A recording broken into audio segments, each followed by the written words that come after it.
Welcome to the Terror Time.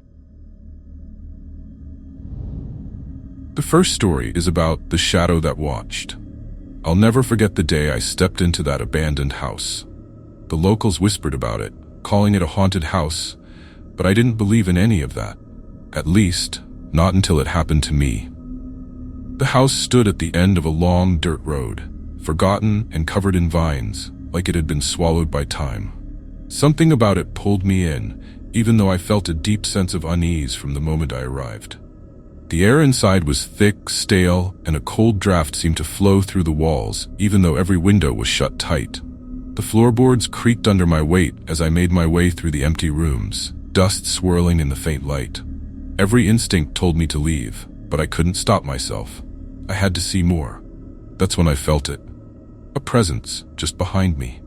My heart skipped a beat, and chills ran down my spine as I slowly turned around. At first, I saw nothing. The house was still, silent. But then, out of the corner of my eye, I saw a shadow move, quick and deliberate. It darted from one corner of the room to the other, faster than any person could move. My breath caught in my throat. I wasn't alone. The shadow was there, watching me. I could feel it, even though I couldn't see its form clearly. It was like a dark figure, barely visible in the dim light, lurking just out of reach. I tried to tell myself it was a trick of the light, that maybe I was just seeing things, but deep down, I knew better. This was something supernatural. The temperature dropped even more, and I could feel a cold sweat forming on the back of my neck. Every hair on my body stood on end as I backed away from the corner, but the shadow followed, always just on the edge of my vision. The more I looked, the more I realized that this wasn't just an ordinary shadow. It moved with purpose, as if it were alive, and it seemed to be feeding on my fear. Suddenly, the house groaned, a deep creaking sound that made the walls shake. I turned toward the sound, but nothing had moved, except the shadow. It was closer now, almost right in front of me.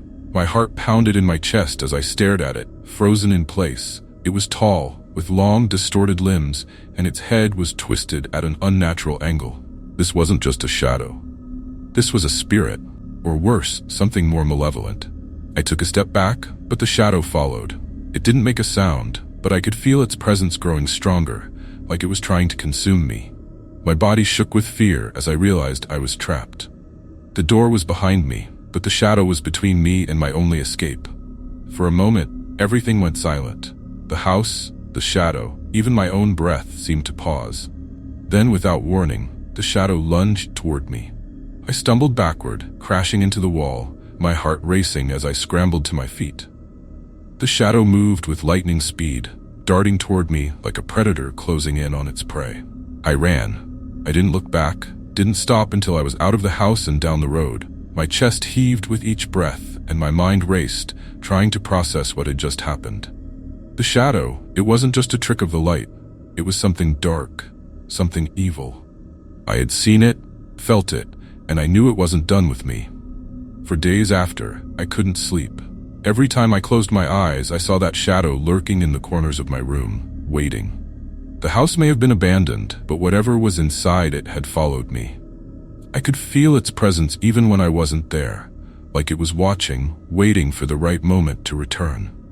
I've heard plenty of true scary stories over the years, but none of them compare to what I experienced in that house. The paranormal activity was real. The shadow was real. And the terror it left behind still haunts me. Sometimes, late at night, when the lights are off and the room is quiet, I catch a glimpse of a shadow moving in the corner of my vision. I turn to look, but it's always gone before I can see it clearly. But I know it's there. The shadow that watched me in that house is still watching, waiting for the day it can come back for me. The second story is about the House of Shifting Shadows. I didn't believe the stories at first. The old house at the edge of town was said to be haunted, but I thought it was just local gossip meant to scare people away. The place had been abandoned for years, and there were rumors about the strange shadows seen in the windows at night. I wasn't one to fall for ghost stories, so I decided to check it out for myself. It was a cold, windy evening when I stepped through the broken front door. The house creaked under my weight, and the air was thick with dust and decay. I wasn't scared, at least not at first. The house was just old and empty, nothing more. Or so I thought. As I walked through the main hallway, I started to notice something strange. The shadows in the house weren't normal. They moved, shifting along the walls and floors, even when there was no source of light to create them. My heart began to race, but I pushed the feeling of unease aside. It was probably just a trick of the wind or my mind playing games. But as I ventured deeper into the house, the shadows became more pronounced, more deliberate. I could feel them following me, lurking just out of sight, and every time I turned around, they seemed to retreat, like they didn't want to be seen. That's when I realized I wasn't alone. There was something in the house with me. My chest tightened, and chills ran down my spine as I heard a faint whisper coming from the next room. I froze, listening intently, but the sound was gone as quickly as it had come. I walked forward slowly, my footsteps echoing in the silence, and stepped into the room. The moment I crossed the threshold, the temperature dropped. It felt like walking into a freezer, and the hairs on the back of my neck stood on end. The room was small and bare, with nothing but a broken chair and a cracked mirror leaning against the wall. But the shadows, they were everywhere. They danced along the walls, shifting and morphing into shapes that defied logic. My heart pounded as I tried to make sense of what I was seeing. This wasn't a trick of the light. The shadows were alive, moving with purpose, like they were watching me, waiting for something. I backed away slowly, but the shadows followed. The room seemed to grow darker, and I could feel an oppressive presence closing in around me. I tried to move, to leave the room, but it was like the air itself had thickened, trapping me in place. Then I saw it. A dark figure, more defined than the other shadows, stood in the corner of the room. It was tall, with long, distorted limbs and glowing red eyes that pierced through the darkness. My breath caught in my throat as the figure stepped forward, its movements slow and deliberate. This wasn't just a shadow. This was something far more sinister. A real ghost or maybe even a demon. I couldn't be sure, but I knew one thing. It wasn't human. The room grew colder as the figure approached, and I could feel an overwhelming sense of evil radiating from it. My body shook with fear, but I couldn't move. The figure came closer, and I could hear a faint, raspy voice whispering my name, like it knew me, like it had been waiting for me. I had to get out of there. With a surge of adrenaline, I broke free from whatever was holding me in place and ran. I didn't stop until I was outside, gasping for air, my heart pounding in my chest. But even as I stood there, trying to calm down, I could feel it. The shadow was still watching me, lurking just beyond the doorway, waiting for me to come back. I've tried to forget that night, but it haunts me. Every time I close my eyes, I see that dark figure, its red eyes glowing in the darkness. The paranormal activity in that house wasn't just a fleeting moment. It was real, and I had barely escaped with my sanity intact. I've heard of people encountering spirits and shadows before, but this was different. This was something far darker, something that had been waiting in that house for years, feeding off the fear of those who dared to enter. I've never gone back to that house, and I never will.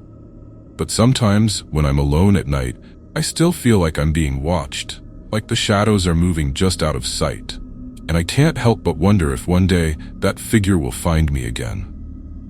The third story is about the shadow that stole my reflection. I've always been drawn to abandoned places, fascinated by their eerie silence and forgotten pasts. But there was one house that I'll never forget, an old, dilapidated mansion at the end of a long dirt road. The windows were broken, the roof sagging, and vines had overtaken most of the exterior. It was the kind of place that screamed haunted house, but I couldn't resist exploring it. The moment I stepped inside, I knew something was wrong.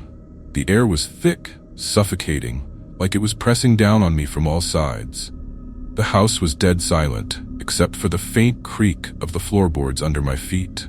I should have turned back, but curiosity got the better of me. I moved deeper into the house, passing through rooms filled with dust and broken furniture. That's when I found the mirror. It was standing in the corner of one of the bedrooms, a tall, ornate mirror with an intricately carved wooden frame. The glass was cracked but still intact, and as I approached, I felt a strange pull, like something was drawing me toward it. I stood in front of the mirror and stared at my reflection, but something wasn't right. My reflection didn't move. At first, I thought I was imagining it. I waved my hand, blinked my eyes, but my reflection stood still, staring back at me with lifeless eyes. A cold wave of fear washed over me, and chills ran down my spine. My heart raced as I backed away from the mirror, but my reflection remained frozen, watching me. Panic surged through me. I turned away from the mirror, but that's when I saw it. A shadow, standing in the doorway. It was tall and dark, its form indistinct like it was made of smoke. My breath caught in my throat as the shadow moved, shifting toward me with slow, deliberate steps. I tried to move, but my body felt heavy, like the air around me had turned to lead.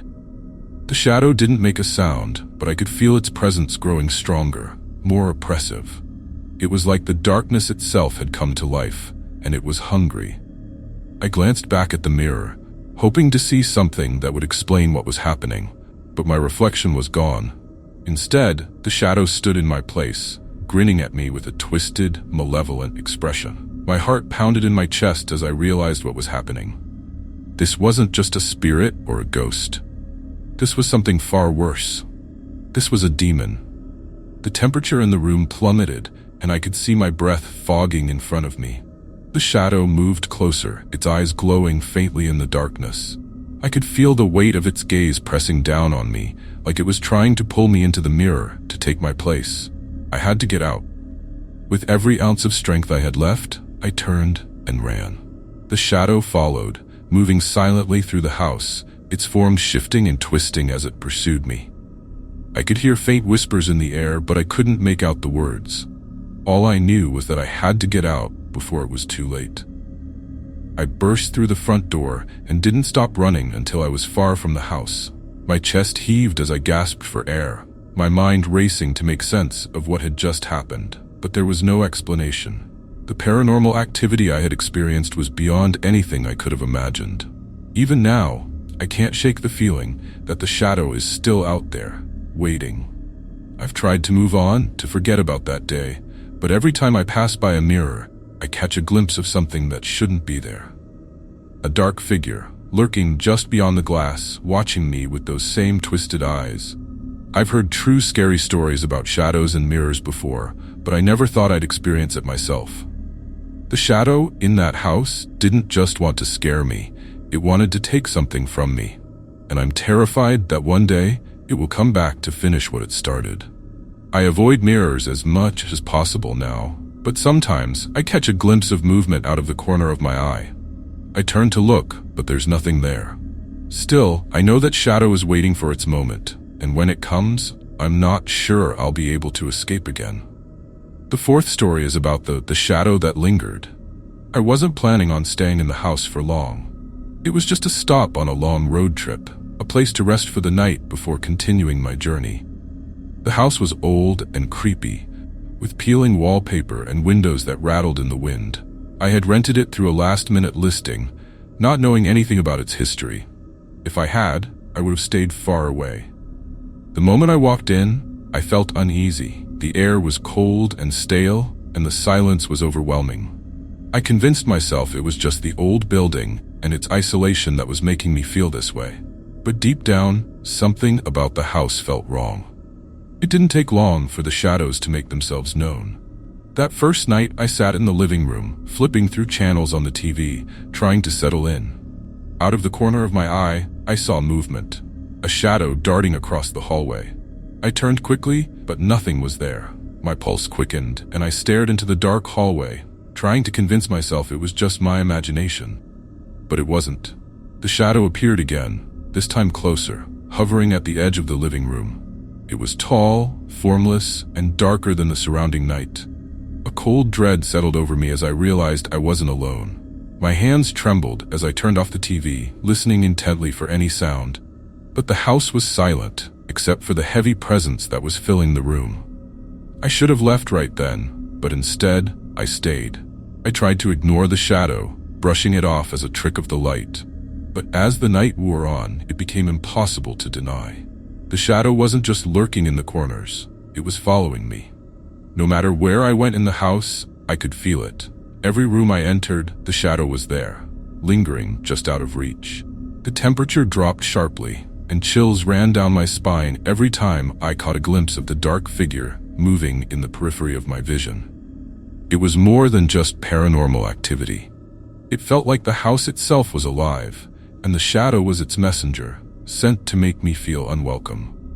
My heart raced as I climbed the stairs to the bedroom, hoping that once I locked the door behind me, I would be safe. But as I closed the door, I saw it again, sliding through the gap at the bottom like smoke creeping into the room. I was trapped. I lay in bed, staring at the ceiling, but I couldn't sleep. Every time I closed my eyes, I felt the weight of the shadow pressing down on me, like it was watching, waiting for me to let my guard down. The air grew thick and oppressive, and it became harder to breathe. It was as though the shadow was stealing the oxygen from the room, suffocating me. I could hear faint whispers now, unintelligible and distant, but growing louder with each passing minute. My heart pounded in my chest as I sat up, scanning the room for any sign of the figure, but it was nowhere to be seen. Yet, I knew it was there. I could feel it. Suddenly, the temperature dropped to a bone-chilling cold. My breath came out in visible puffs as the shadow reappeared at the foot of the bed. This time, it didn't stay in the corner. It moved toward me, slow and deliberate, its form shifting and pulsing as it closed the distance. This wasn't just a spirit. The malevolence radiating from it was unmistakable. This was something darker, something far more dangerous.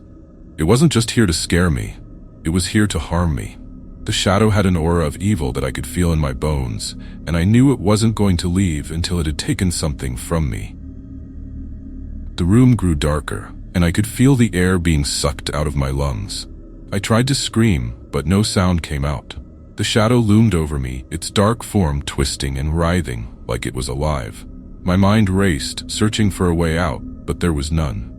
I was trapped in a living nightmare, and the shadow was closing in. Just when I thought it was over, the shadow stopped. It hovered above me for a moment, and then, just as quickly as it had appeared, it vanished. The air returned to normal, the cold lifted, and the room was still once more. But I knew the shadow wasn't gone. It was still there, watching from the darkness, waiting for its next move. I didn't sleep that night. I left the house at first light, never looking back.